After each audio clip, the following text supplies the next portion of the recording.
So I'm here with Police Department Chaplain Colleen Tamayan. Yes. And Chaplain Tamayan, you and your daughters were part of tonight's menorah and Christmas tree lighting. Tell us what happened tonight. Oh, it was a wonderful celebration. This is the first time that actually the chaplains of the Port Hueneme, as we're a very robust chaplain department, got together to celebrate all those traditions of millennia in both the Judaic and Christian traditions of spirituality and faith. And it truly was a wonderful celebration that brought together the entire community in song and poetry and reflection. And tell us, Chaplain Colleen, what religious group are you with? Okay. I am a Catholic priest. I was born and raised in Romania, and I belong to what is called the Byzantine Catholic tradition of the church. But also, I am very active as the Catholic priest in the community for the hospital at St. John Regional Medical Center. And I also have a Byzantine Catholic community here in Oxnard that I'm responsible for. And as much as I can, I also help in the Roman Catholic communities as we share the same faith. And so tonight you actually did a blessing that was part of your home country and Right. the blessing that you gave. Tell us about that. Right. What I shared tonight is actually troparion, a fancy word for an old tradition of songs in the church that we, the Byzantine Catholics, are sharing also with the Greek Orthodox. And it was the troparion for the birth of Jesus that I sang in Romanian. And we also, since we have the celebration of lighting the Christmas, we also shared a blessing and a carol for the Christmas tree. And your daughters were part of the event as well, and they sang a French song, right? Tell us about that.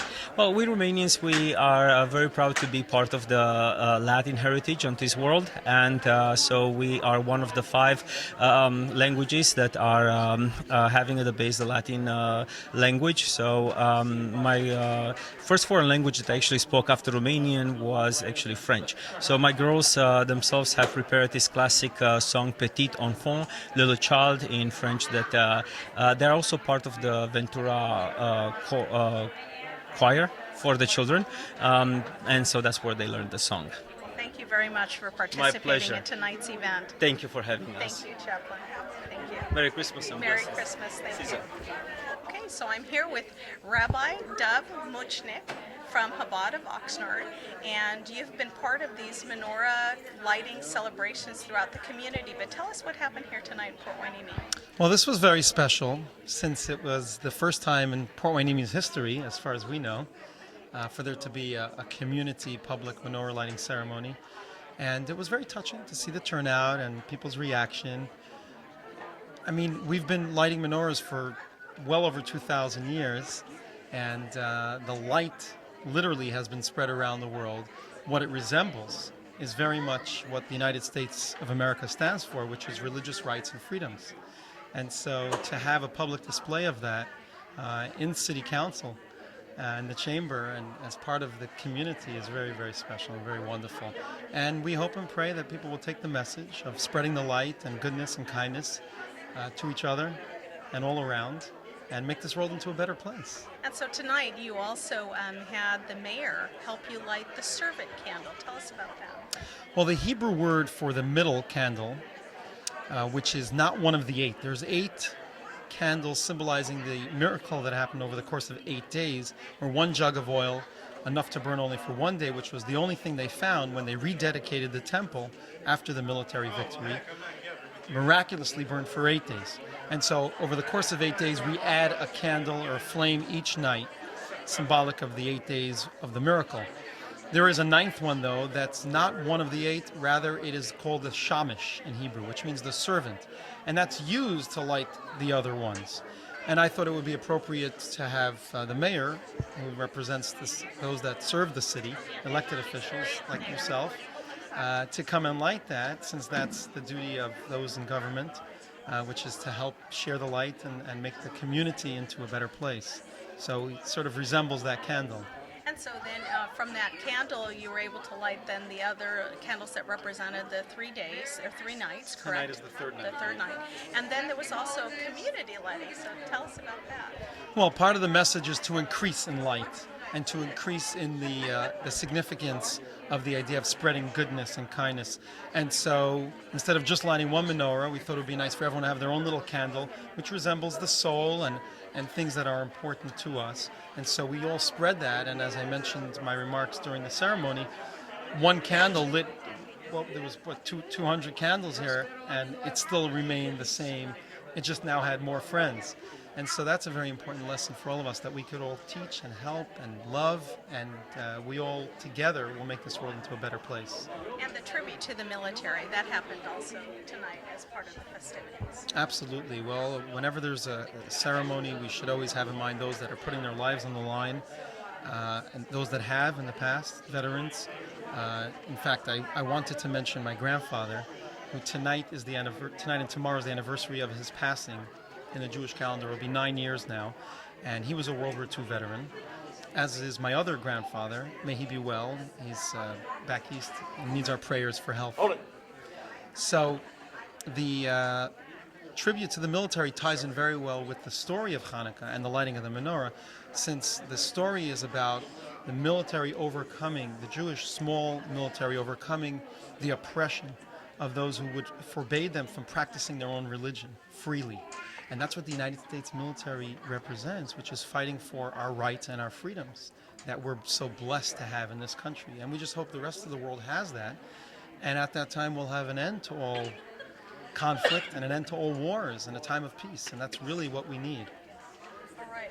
Rabbi Dov, thank you so much for being part of this first annual menorah and Christmas tree lighting here at Thank City you Hall. for inviting me. Thank you. God bless. God bless us all. Happy Hanukkah. Okay, so joining us tonight were a few people that represented different military installations here at Naval Base Ventura County. It includes both Point Mugu as well as Port Hueneme. And joining me tonight is Captain... Commander. Sorry, No, it's Commander okay, yeah. Kennefic, I'll take the promotion. It's good. who joins us here from Naval Base Ventura County. And so tell us what you folks do here at the military. Oh, boy. Just Here here, in Ventura yeah. County, well, we live and work with the rest of the community, and we have about 18,000 people that we employ between military and civilian, both government contractors and local contractors as well. So we fly a number of different aircraft out of Naval Base, or Point Mugu, and then we have the West Coast CB battalions here with at Port Hueneme, along with NAV-C. Then we have NAV-Air, which is the weapons testers and programs people over at Point Mugu. And then also we have Little Rock, or Dirt Cloud as we call it, San Nicolas Island, which is about 65 miles south of here. And we do a lot of testing and things out there. And so you represent the various military that are here. And so tonight at this event, we helped honor the military, gave tribute to what the men and women do, providing for freedoms around the world as well as here in our home country. And so how did you feel about that? I thought it was great that the military is recognized. It was nice to be a part of it as a community, because the one thing that's different about this area than a lot of the other areas is the sense of community that revolves around Port Hueneme and Ventura County. So I thought it was very nice to be a part of this and to have the public recognize both current and veteran service members. Absolutely. There was a speech that I gave a couple of months ago that said, I don't know if the city would have existed if it wasn't for the harbor being built and it wasn't for the military having an installation here. We're like a threefold cord that's not easily broken. That's true. That's very true. Yeah. And so thank you so much for being part of our celebration tonight, and God bless you as you and your men and women serve us and serve others around the world. And Merry Christmas and Happy Hanukkah to you. Thank you. Happy holidays. Appreciate it. Thank you. Thanks. So joining me here is our chief of police for the city of Port Hueneme, Kathleen Sheehan. Hi there. Chief, you've been on for about a year, and this is our first menorah lighting and Christmas tree lighting here at the city of Port Hueneme. And so your chaplains were the ones that came up with the idea. Tell us a little bit about that. And the chaplains, they represent many different religious groups in the community. This is such an amazing group of people. This was a wonderful idea. And did you feel it? Did you feel it when you were in the room, especially when everybody had a candle lit? The menorah was lit and everybody else was lighting a candle. We're talking about illuminating the world. And honestly, it was Chaplain Rabbi Dove who came up with the idea. And instantly, Chaplain Dan Green, Chaplain Lance Ralston, Chaplain Merrick Carter, Carol Roberg, and our Sergeant Chris Graham all said, that is fabulous. We have to make this happen.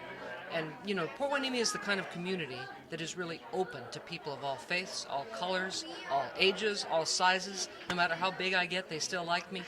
It's a great place to live and work, and I think we got a chance to see that tonight. And so the chaplain group, they represent a volunteer group from the police department. You know, they wear the uniform, but they're a little different here at the collar. They have crosses and or something else that distinguishes them as chaplains. But they're called out to do work alongside the police men and women, correct? Tell us a little bit Yes, about what they do in the community. our chaplains are honest-to-God heroes. They go through the same type of screening that a police officer would. Before they can wear the uniform, their background is checked, they're polygraphed, they fill out a 26-page application. We go back and check with former employers, former educators, peers, supervisors. They go through all the tough parts of being a police officer, and they don't make a dime. Instead, we have them on call all the time. So at 3 in the morning, if a baby dies, we call them. They deal with the most difficult situations that come up in police work. I'm confident walking into a situation with a man with a gun. I've done it numerous times. I know what I'm doing. I'm terribly uncomfortable when a mother's just lost her child. And she wants to say there must be no God because how could he do this? When an 18-year-old commits suicide, these chaplains are there. And you know, we have chaplains of all faiths and all colors and all sizes as well, and we don't even match them according to the right kind of family. In other words, our black chaplain, Merrick Carter, doesn't just go deal with black families. Our Lutheran chaplain doesn't go just deal with Lutherans. They are united in spirit. They call, we call, they come. And so they represent then really a safety net for the community as well as the police department then. They are the best friends of the police officers. They ride with us regularly. They're just good listeners, good counselors, and they really give of themselves. Every baptism, every wedding, every funeral, they're there. And so tonight's ceremony, then, they were all involved behind the scenes, getting the Hanukkah cookies together, getting the tables together, everything. They came up with the songs and the whole program, right? They have done it all, and honestly, I learned a lot. You know, I've been a police officer now for 31 years, and there were things I didn't know about the spirituality or even the history of the Hanukkah holiday. I learned how to tell a kosher cookie from a non-kosher cookie. I learned a lot this year, and I'm grateful for all of that information. Well, thank you so much, and thank you for just the vibrancy of who the chaplains represent in the community, but also that come together to help all the residents here in Port Hueneme. Thank you, Chief Sheehan. Well, you're very welcome, but you're not getting away with that because it wasn't just the chaplains. Mayor Sylvia Schnapp, when she was mayor just a short time ago, brought the phrase "In God We Trust" to our city council and to our city hall, and really was the emotional backbone of this event as well. So thank you for your support. You've brought a spirit and a light, quite literally, to this town. It's my pleasure, and thank you for that. It was really just trying to bring back the traditions of what we know, what happens during the holiday season for Merry Christmas, for the Christmas time, but also Hanukkah. And so this was a good setting, a good situation here in Port Hueneme. Thank you, Chief. Did you catch the French song and the Romanian song? I think that was all part of it. I did. Thank you. so Thank you. much.